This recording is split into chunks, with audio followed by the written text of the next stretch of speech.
Hi குட்டீஸ். ஆச்சி ஒரு குட்டி கதை சொல்ல போகிறேன். ஒரு வியாபாரி, ஒரு பிஸ்னஸ்மேன். அவர் ஊரில் போய் திங்ஸ் எல்லாம் விற்றுட்டு குதிரையில் வந்துட்டுருக்கார். அப்போ அவருக்கு ரொம்ப டயர்டாக இருக்குது. என்ன பண்ணுறாரு, சரி ஒரு குட்டி தூக்கம் போட்டுட்டு போகலாம் அப்படின்னு சொல்லிட்டு அது மரத்தடியில் அவருடைய குதிரையை கட்டுறார். கட்டிட்டு பக்கத்தில் பார்த்திங்கன்னா ஒரு குளம் இருக்குது. சரி நம்ம போய் குளிச்சுட்டு ஒரு தூக்கம் போடலாம் அப்படின்னு குளிக்க போகிறார். குளிச்சுட்டு இருக்கும்போது பார்க்குறாரு, ஒருத்தர் வர்றாரு, ஒரு வழிப்போக்கன். அந்த சைடு போகிறவர் ஒரு கழுதையை கூட்டிகிட்டு வர்றார். அந்த வழிப்போக்கன் என்ன பண்ணுறாரு, அவரோட கழுதையை போய் குதிரை பக்கத்தில் கட்டலாம் அப்படின்னு சொல்லிட்டு போகிறார். உடனே இந்த வியாபாரி சொல்கிறாரு, தம்பி நீ போய் இந்த குதிரை பக்கத்தில் கழுதையை கட்டிடாத அப்படின்னு சொல்கிறார். ஏன் கட்டினா என்ன அப்படின்னு கேட்குறான். வேண்டாப்பா, குதிரை ஏதாவது ஒன்று ஆச்சுன்னா பெரிய பிரச்சனை ஆகிடும், தயவுசெய்து குதிரை பக்கத்தில் கழுதையை கட்டாத அப்படின்றார். உடனே இந்த வழிப்போக்கன் கோவம் வந்துருச்சு. என்ன பெரிய இந்த குதிரையா, ஒரு முரட்டு குதிரையா, இந்த குதிரையை பார்த்தா என்ன பயமா, என் கழுதையெல்லாம் பயப்படாது அப்படின்னு சொல்லிட்டு மறுபடியும் போய் குதிரை பக்கத்தில் போய் கழுதையை கட்ட போகிறான். அப்போ இந்த வியாபாரி என்ன சொல்கிறாரு, இங்கே பாரு தம்பி, நான் சொல்கிறத புரிஞ்சுக்கோ, அனுபவப்பட்டால் தான் உனக்கு அறிவு வருமோ என்னமோ தெரியல, நான் சொல்கிறத கேளு, பக்கத்தில் கட்டாத அப்படின்னு சொல்கிறாரு இந்த வியாபாரி. ஆனாலும் அந்த வழிப்போக்குன்னு கேட்குறதா இல்லை. நீ பாட்டுக்கு சொல்லிகிட்டே இரு அப்படின்னு சொல்லிட்டு ஹார்ஸ் பக்கத்தில் போய் கழுதையை கட்டுறார். கட்டிட்டு திரும்புகிறாரு. ஒரே எத்து குதிரை யாரை, கழுதைய ஒரே எத்துனதில் கழுதை சுருண்டு போய் விழுந்து செத்து போச்சு.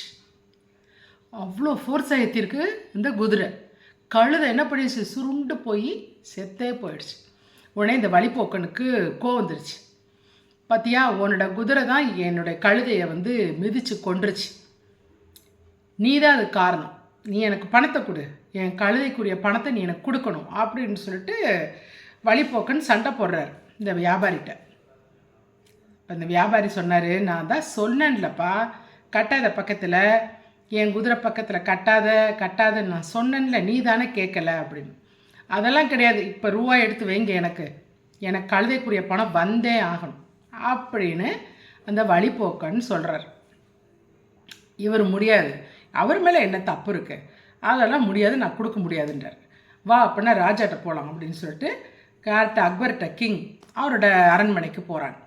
போய் அவர் பிரச்சனையை உடனே ராஜா பார்க்குறார், அக்பர் பீர்பாலை பார்க்குறார். பீர்பால், இந்த பிரச்சனையை போய் தீர்த்து விடுங்க அப்படின்றாரு. உடனே பீர்பாலும் வரார். என்னப்பா பிரச்சனைன்னு. உடனே வழிப்போக்கன், நான் இந்த மாதிரி வந்தேன், இந்த மாதிரி குதிரை பக்கத்தில் கட்டினேன், இவங்க குதிரை ஒரே உதச்சி என் கழுதை சுருண்டு போய் செத்து போச்சு, பணத்தை வைக்க சொல்லுங்கள் முதல்ல அப்படின்னு. உடனே பீர்பால் கேட்குறாரு இந்த வியாபாரிகிட்ட, என்னங்கப்பா இது மாதிரி நீங்கள்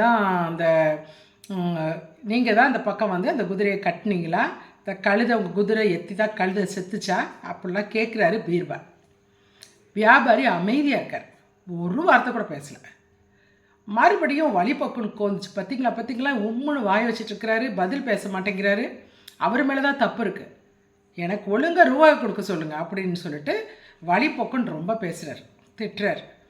அப்பயும் பீர்பால் வியாபாரியை பற்றி கேட்குறார், என்னங்க உங்கள் குதிரை தான் அது எத்தி கழுதை செத்து போச்சா அப்படின்னு கேட்குறாரு பீர்பால்.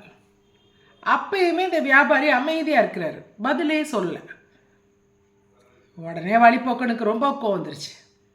பார்த்தீங்களா நான் கழுதையை கூட்டிகிட்டு வரும்போது, இங்கே பாரு, என் குதிரை பக்கத்தில் கழுதையை கட்டாத, என் குதிரை ஏதாவது ஒன்று பண்ணிடும், அப்புறமேட்டு ரொம்ப கஷ்டமாக போய் நீ கட்டாத அப்படி இப்படின்னு நான் கழுதையை கட்டும்போது 1000 பேச்சு பேசினாரே, இப்போ கம்மன் இருக்கிறார் பாருங்க அப்படின்னு வழிப்போக்குன்னு சொன்னார். சொன்ன உடனே பீர்பால், ஓகே இந்த வழக்கு முடிஞ்சது, இந்த கேஸ் முடிச்சிச்சு அப்படின்றாரு பீர்பால். உடனே வழிப்போக்கணும், அது எப்படி முடியும், இன்னும் கேஸே நீங்கள் அவர் ஒன்றும் பேசவே இல்லையே, ஒன்றும் ஸ்டார்ட் பண்ணவே இல்லை, அதுக்குள்ளே வழக்கு முடிஞ்சிருச்சுன்னு சொல்கிறீங்க அப்படின்னு வழிப்போக்குன்னு கேட்குறார். நீ தானப்பா இப்போ சொன்ன, அவர் தான் குதிரை உன்னோட கழுதையை கட்டுறதுக்கு முன்னாடி குதிரை எத்தும் குதிரை பக்கத்தில் கட்டாதன்னு சொன்னார். இப்போ தானே நீ சொன்ன, அதிலே எல்லாம் முடிஞ்சு போச்சு. தப்பு ஓ மேலே தான். அவருக்கு இவ்வளோ மன உளைச்சலை கொடுத்ததுக்காக நீ தான் அவருக்கு 100 பவுண்டு காசு கொடுக்கணும், 100 பொற்காசுகள் நீ தான் அவருக்கு கொடுக்கணும் அப்படின்னு சொல்கிறாரு பீர்பால். உடனே வழிபோக்கனுக்கு எப்படி இருக்கும்? உடனே அவர்கிட்ட போய் சாரி கேட்குறாரு, மன்னிப்பு கேட்குறாரு. யார்கிட்ட? வியாபாரிகிட்ட போய் மன்னிப்பு கேட்டு ஓடியே போயிடுறாரு. அதாவது ஒரு தடவை சொல்லும்போது கேட்கணும், அப்படி தானே? அது அடிப்பட்டதுக்கு அப்புறம்தான் அது உரைக்கும். ஆனாலும் தான் தப்பு செஞ்சேன்றதை ஒத்துக்கிறது இல்லை. நிறைய பேருக்கு என்னென்னா, தான் என்ன தப்பு செஞ்சாலும் அதை ஒத்துக்கிறது கிடையாது. தப்பு செஞ்சது ஒத்துக்கிட்டா தானே தெரியும் நம்ம என்னென்ன பண்ணுறோம், என்ன தப்பு பண்ணுறோன்னு அது புரிஞ்சுக்கணும்ல. அந்த மனப்பான்மை நிறைய பேருக்கு இருக்கிறதில்ல. அதனால் பீர்பால் இப்படி சொன்ன உடனே நீ தான் ரூபா கொடுக்குன்னு சொல்லி ஒரே ஓட்டமாக ஓடிட்டார் இந்த வழிபோக்க. ஆச்சு. உங்களுக்கு நாளைக்கு வேறொரு குட்டி கதையோடு வரேன்.